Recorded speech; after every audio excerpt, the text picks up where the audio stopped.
Hello and welcome back to another episode of Cook's Corner. We are going to be pushing straight through. I'm on a mission and I'm getting it done. No rest here. So we're going to pick up in Leviticus chapter 10 from the last video. And I think we're going to continue on the same vein. Pretty much, So chapter 10:1. And Nadab and Abimelama and the sons of Aaron took either of them his censer, and put fire therein, and put incense thereon, and offered strange fire before the Lord, which he commanded them not.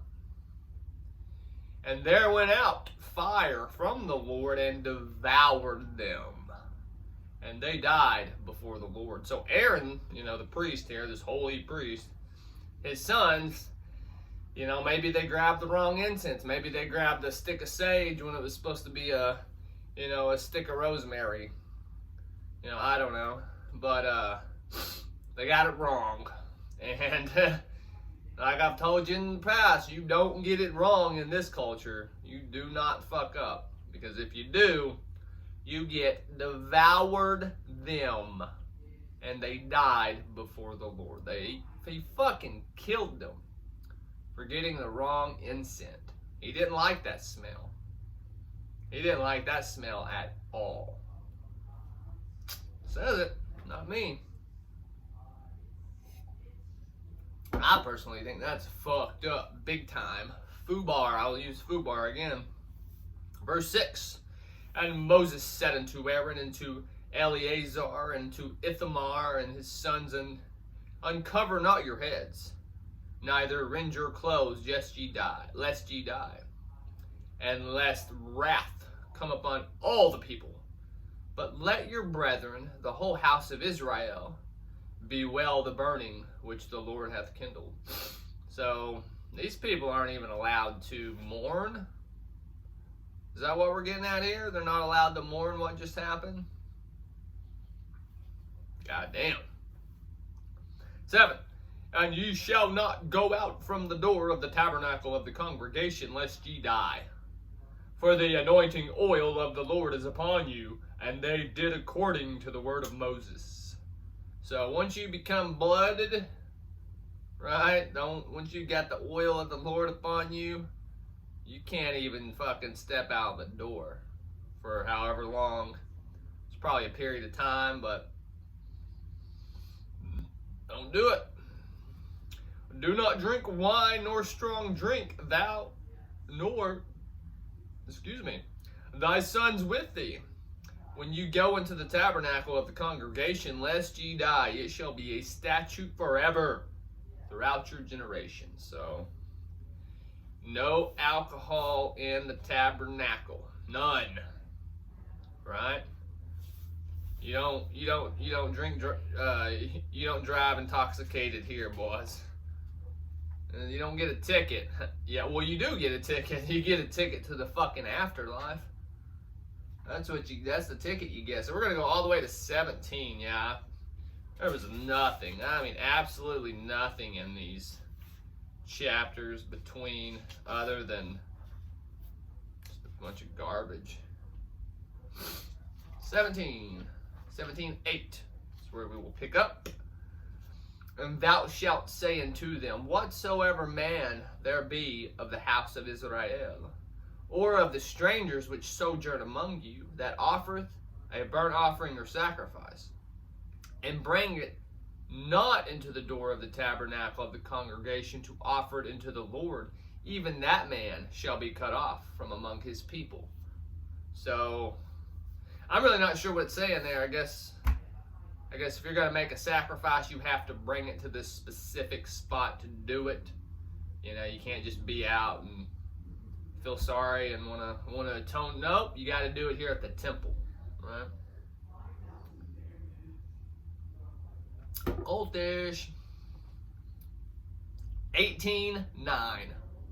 The nakedness of thy sister, the daughter of thy father, or daughter of thy mother, whether she be born at home or born abroad, even their nakedness thou shalt not uncover. And the reason I brought that up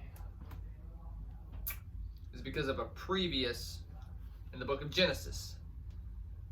Who was it in the book of Genesis? I believe it was either Exodus. I don't even know. It doesn't even matter.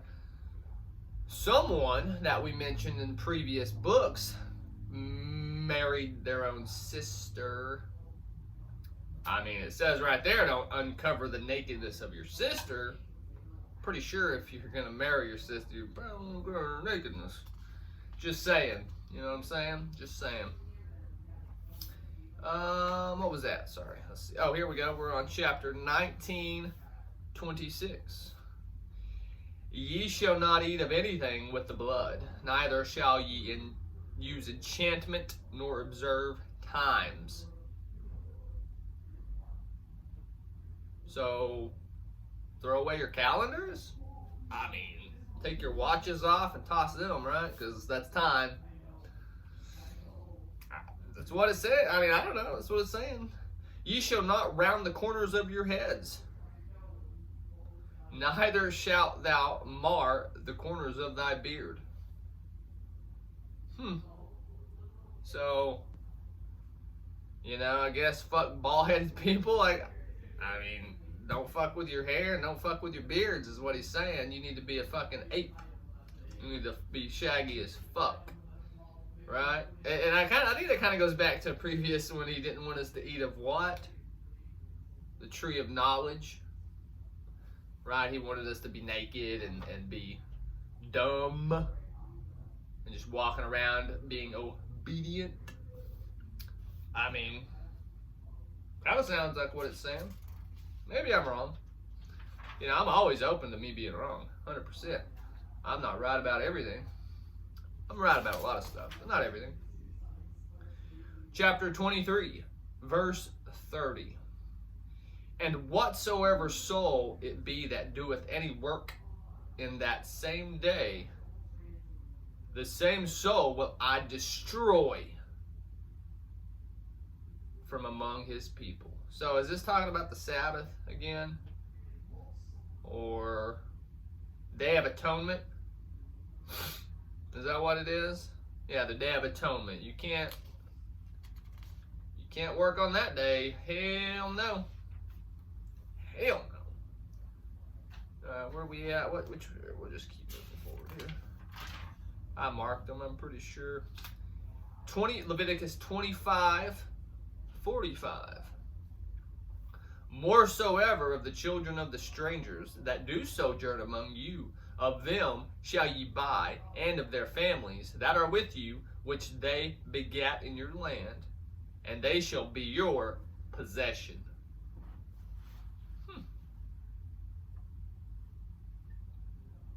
So, slavery. That's what it's talking about. I think. Maybe I'm wrong.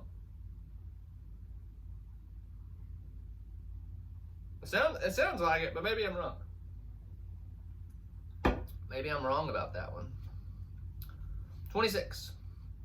And ye, 26:7, sorry. And ye shall chase your enemies, and they shall fall before thy sword. Yep, just, teaching more war.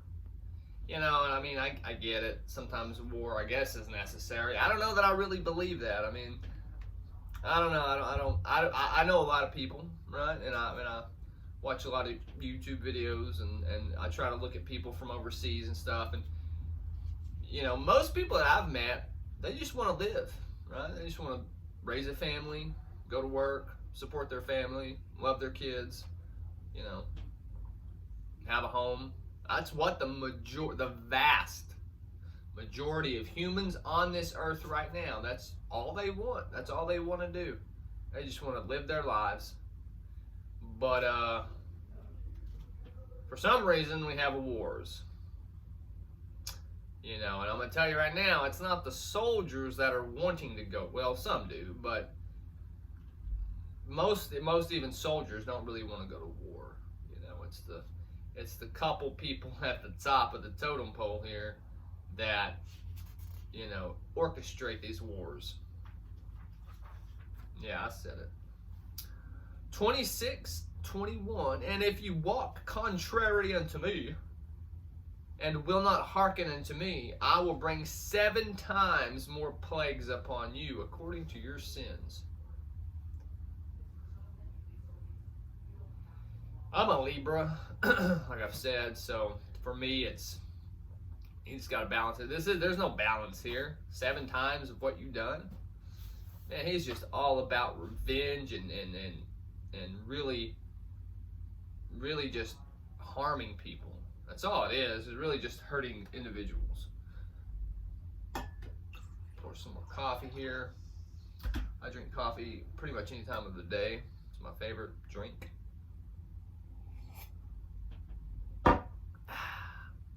26:22. And I will also send wild beasts among you, which shall rob you of your children, and destroy your cattle, and make you few in numbers, and your highways shall be desolate. God damn. He's gonna murder your children with animals. He's gonna send the beasts in to just rip your fucking children to shreds.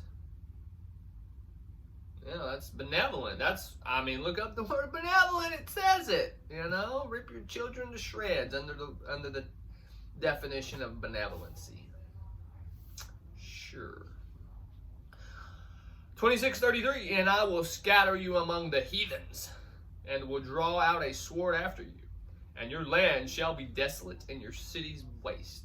So he's talking to his own people here. That's the thing. He's not talking to, again, this isn't for everyone. If you think you're out there and you think this book is for you, you're a fucking retard. It's not. It's not for everyone. It's for these people. And he's telling his own people, don't fuck up, because I'll fuck you up. And, of course, he calls everybody else heathens, right? I'm a heathen. I'm going to get that tattooed across my chest. Heathen, motherfucker. That would be a pretty cool tattoo, wouldn't it? I think so. Where are we at? Let's move along here. Not much left in this one. Oh, we're done. Look at that. We are done with Leviticus, with the Leviathan. Worshippers of Leviathan. After reading all this blood sacrifice and mauling your children with animals, if you step out of line and completely just fucking up your whole cities, sounds like a Levianistic. I made that word up, I think. Sounds like it. Sounds very satanic, if you ask me. So that's the book of Leviticus. And that's all that was there. You gotta do blood sacrifices for everything. And if you mess up on your incense, don't mess up on your incense. That's the best way I can put it. Don't. And you step out of line on any of this. If your circumcision isn't to the right length or something, your children are gonna get mauled by bears and cougars, and probably, he's probably gonna do it right in front of you. He's not gonna, make you wonder what happened. Nah, he's probably gonna do it out in the streets in front of you, so you get to watch, right? So there's no mystery. Anyway, as the book of Leviticus, I am really glad, because now I'm gonna have to perform my ritual. Now I'm gonna have to sage again, because just speaking those evil words, that's creating this ethereal field around me. So it's really not good, but I gotta expose. So, but I know how to nullify all this evil that I've been speaking. So I know how to nullify it. That's okay. I can feel it now, fogging up the room with evil surrounding me. So anyway, till next time, we're gonna get into the book of Numbers. This is where it gets really good. So, peace.